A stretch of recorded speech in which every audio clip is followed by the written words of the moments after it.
ફરી પાછા ધોરણ 10 ની અંદર સામાજિક વિજ્ઞાન વિષયમાં પ્રકરણ નંબર 3 ભારતનો સાંસ્કૃતિક વારસો શિલ્પ અને સ્થાપત્ય એમાં સ્તૂપ, મંદિર અને મસ્જિદ એના રેખાચિત્રની માહિતી આપણે શીખવાની છે. આ નાનકડા વિડીયોની અંદર મેં તમને સ્પષ્ટ રીતે આ ત્રણે ઉપર સમજૂતી આપી છે. 2-3 વખત તમે જોશો એટલે તમે એ યાદ રાખી શકશો. અગત્યનો અને મહત્વનો મુદ્દો છે. સંકલ્પના તરીકે પણ મુદ્દો મહત્વનો છે, એટલે એ રીતે આપણે ધ્યાન રાખતા જઈશું. નેક્સ્ટ,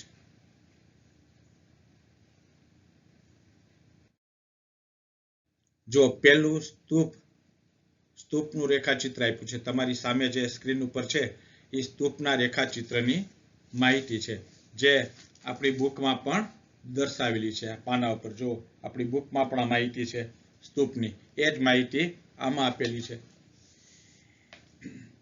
હવે એક પછી એક એનું વર્ણન આવશે. નેક્સ્ટ,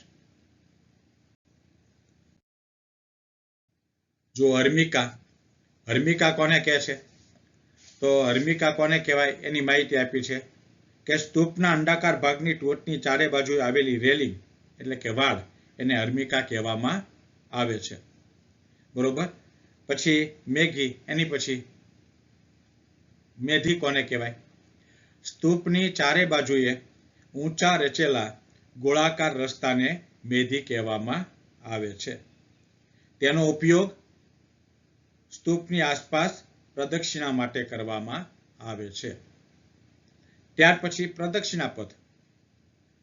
મંદિર અથવા પૂજાના સ્થળોએ આવેલા ગોળાકાર રસ્તાને પ્રદક્ષિણા પથ કહેવામાં આવે છે. હંમેશા પવિત્ર સ્થળ જમણી બાજુએ રહે તે રીતે પ્રદક્ષિણા કરવામાં આવે છે, જેમ આપણે શિવ મંદિરમાં પ્રદક્ષિણા કરીએ છીએ ને એ રીતે. અને છેલ્લું જે સ્તૂપના રેખાચિત્રમાં આપ્યું છે તોરણ.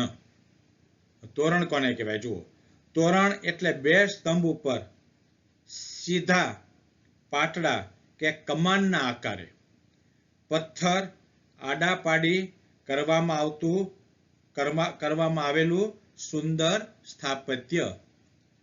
તોરણની અંદર થઈ શ્રદ્ધાળુઓ જન સમુદાય પ્રવેશ કરે છે, જેને તોરણ કહેવામાં આવે છે. તો અહીંયા હર્મિકા શું છે, મેધી શું છે, પ્રદક્ષિણા પથ શું છે અને તોરણ શું છે, આ 4 વિશે આપણે માહિતી મેળવી. એની સંકલ્પના તરીકે પણ યાદ રાખજો. ખાલી જગ્યામાં પણ તમને ઉપયોગમાં આવશે. જેમ કે સ્તૂપના અંડાકાર ભાગની ટોચની ચારેય બાજુ આવેલી વાડને કહે છે. 4 ઓપ્શન આપ્યા હોય તો તમને ખબર પડવી જોઈએ કે આને શું કહેવાય. બરોબર. એ રીતે પણ આ તૈયાર કરવાનું છે. આટલી માહિતી તમે જો તૈયાર કરશો તો તમને આમાં ઘણું બધું મળી રહેશે. બરોબર. નેક્સ્ટ, હવે મંદિરના રેખાચિત્રની માહિતી આપી છે. તમારી સામે જે ચિત્ર આપ્યું છે એ મંદિરનું રેખાચિત્ર છે. ગોપુરમ, મંડપ, શિખર, બરોબર. આવા બધા શબ્દો અંદર આપેલા છે. હવે એનો આપણે એક પછી એક પરિચય મેળવશું. નેક્સ્ટ, જો પેલું લખ્યું છે ગર્ભગૃહ, કોને કહેવાય? પછી લખ્યું છે ગોપુરમ, એ કોને કહેવાય? પછી લખ્યું છે મંડપ, એ કોને કહેવાય? પછી લખ્યું છે શિખર અને છેલ્લે લખ્યું છે વિમાન. તો આટલી માહિતી તમને આ ચાર્ટ ઉપર સામે આપી છે. પેલા મિત્રો તમે 1 મિનિટની અંદર આખો ચાર્ટ બરોબર જોઈ લો કે મંદિરના રેખાચિત્રમાં શું શું આવે છે. બરોબર યાદ રાખજો. ગર્ભગૃહ, ગોપુરમ, મંડપ, શિખર અને વિમાન. આટલું શેમાં આવે છે? મંદિરના રેખાચિત્રની અંદર આ બાબત આવે છે. એટલે તમારે પહેલા એટલું ખાસ યાદ રાખવાનું રહેશે. બરોબર છે. હવે આમાં પહેલું શું આપ્યું છે? ગર્ભગૃહ.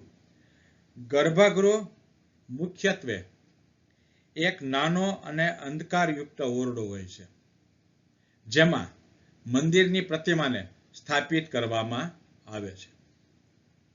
ગુજરાતમાં તેને ગભારો કહે છે.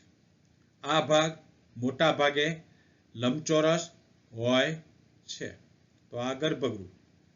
બરોબર. મંદિરમાં ખાસ કરીને શિવ મંદિરમાં જોજો કે જ્યાં શિવલિંગ સ્થાપિત કરેલું હોય એ જે જગ્યા છે એ ગર્ભગૃહ છે. હવે તમે ઓરડો જોજો, અંધકારમય હોય છે. બરોબર. એમાં વધારે આમ અંધારા જેવું આપણે લાગે છે. ત્યાર પછી ગોપુરમ, બીજો નંબર મંદિરના રેખાચિત્રમાં. ગોપુરમ દક્ષિણ ભારતના મંદિરોનું પ્રવેશદ્વાર છે. ગોપુરમ સ્થાપત્ય ઉપરથી અર્ધ ગોળાકાર હોય છે. ગોપુરમને મજબૂત બનાવવા માટે તેના નીચેના 2 માળને ઉર્ધ્વાકાર બનાવવામાં આવે છે, જે આપણી ચોપડીમાં માહિતી આપી છે. તો આ ગોપુરમ. ત્યાર પછી મંડપ. આ સ્થાપત્ય સ્તંભો પર રચેલા મોટા હોલ અથવા મંદિરના મુખ્ય દ્વારની સામે રચવામાં આવેલ એક વિશાળ વિસ્તાર છે, જેને આપણે મંડપ કહીએ છીએ. પછી આવે છે શિખર. ગર્ભગૃહના સૌથી ઊંચાણવાળા બાહ્ય ભાગ ઉપર અણીદાર બનાવવામાં આવેલી આકૃતિને શિખર કહેવામાં આવે છે. બરોબર. અને ત્યાર પછી છેલ્લું વિમાન. આ પણ મંદિરનો જ એક ભાગ છે, જે વર્ગાકાર અથવા તો ઢોળાવ આકારમાં રચવામાં આવે છે. બરોબર છે. તે ઘણા માળ સાથે પિરામિડ જેવો હોય છે. ઉપરનો ભાગ શિખર તરફ એટલે કે ટોચ તરફ જાય છે. તો આ થઈ મંદિરના રેખાચિત્રની માહિતી. બરોબર છે. આપણા પાઠ્યપુસ્તકમાં પણ આ માહિતી સ્પષ્ટ રીતે અહીંયા આપવામાં આવેલી છે. ત્યાર પછી આગળ નેક્સ્ટ. હવે આવ્યું મસ્જિદનું રેખાચિત્ર. જો મિત્રો સામે જે ચિત્ર આપ્યું છે એ મસ્જિદના રેખાચિત્રનું છે. એમાં શું શું હોય છે એ સ્પષ્ટ માહિતી આપણને આ ચિત્રમાં દેખાય છે. એટલે કાંઈ પૂછવું પડે એમ છે જ નહીં. ગલિયારા, મિનાર, કિબલા, મહેરાબ, બરોબર, બધી સહન, બધી માહિતી આ ચિત્રમાં આપણને સ્પષ્ટ દેખાય છે. હવે એક એક શબ્દનો પરિચય મેળવવાનો છે, જેથી કરીને સંકલ્પનામાં એ ઉપયોગમાં આવે. નેક્સ્ટ. જુઓ, આ પણ એક ચાર્ટ તમે જોઈ લેજો સામે કે મસ્જિદમાં શું શું હોય છે. ગલિયારા, કિબલા, લીવાન, મકસૂરા, મહેરાબ, સહન, આ બધું મસ્જિદનું સ્થાપત્ય છે. ખાસ ધ્યાન આપજો. બરોબર છે. એમાં પહેલું છે ગલિયારા. મસ્જિદની અંદર આવવા જવાના રસ્તાને ગલિયારા કહે છે. એમાં જે આવવા જવાનો રસ્તો હોય ને મસ્જિદમાં, એને શું કહેવાય? ગલિયારા. પછી કિબલા. સ્થાપત્યનો આ ભાગ મસ્જિદ અથવા નમાઝ પઢવાના હોલની દિવાલ છે, જે હંમેશા, આ યાદ રાખજો, મક્કાના કાબાની દિશામાં જ બનાવવામાં આવે છે. બરોબર છે. કિબલા. તો કિબલા શું છે અહીંયા લખ્યું છે. ત્યાર પછી લીવાન. મસ્જિદના કિબલા એટલે કે દિવાલ ના અંતભાગને, મસ્જિદના કિબલા એટલે કે દિવાલ ના અંતભાગને શું કહેવામાં આવે છે? મકસૂરા કહે છે. બરોબર. આપણા લીવાન શબ્દ એક બાકી રહી ગયો, એ આપણે પછી જોઈએ છીએ. રેલિંગ દ્વારા આ ભાગને અલગ કરવામાં આવેલ હોય છે. હવે લીવાન શબ્દ એક બાકી રહી ગયો છે. બરોબર. મસ્જિદના સ્તંભોવાળા ઓરડાને લીવાન કહે છે. જો ગલિયારા મસ્જિદની અંદર આવવા જવાનો રસ્તો, અને લીવાન શું છે? મસ્જિદના સ્તંભોવાળા ઓરડાને લીવાન કહે છે. પછી મકસૂરા હમણાં આપણે જોયું. બરોબર. હવે મહેરાબ. કિબલા એટલે કે દિવાલમાં બનેલ ભાગને કહે છે. મોટા ભાગે એક સામાન્ય માનવીની ઊંચાઈ જેટલો એ હોય છે. તે મક્કા તરફની સાચી દિશા બતાવે છે. ભારતના સંદર્ભમાં મહેરાબ પશ્ચિમ દિશામાં હોય છે. તો મહેરાબની માહિતી આપણે પૂરી કરી.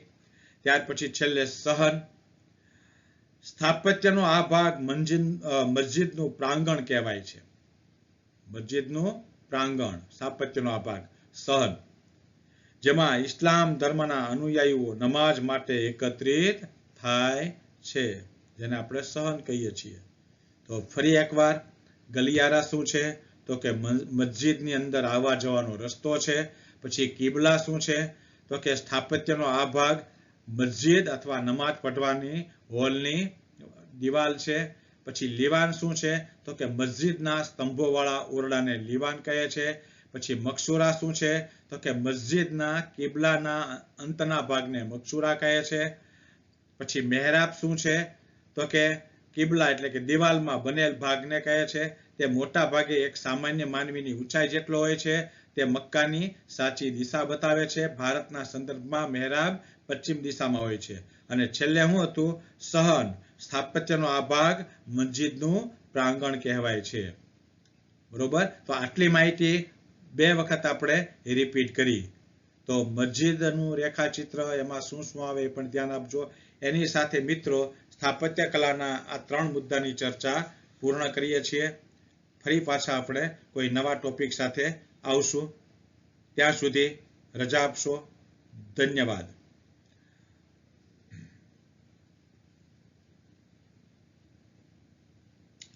આ વિડીયો સારો લાગે તો લાઈક કરજો, શેર કરજો, જેથી કરીને નવા વિડીયો તમને મળતા રહેશે.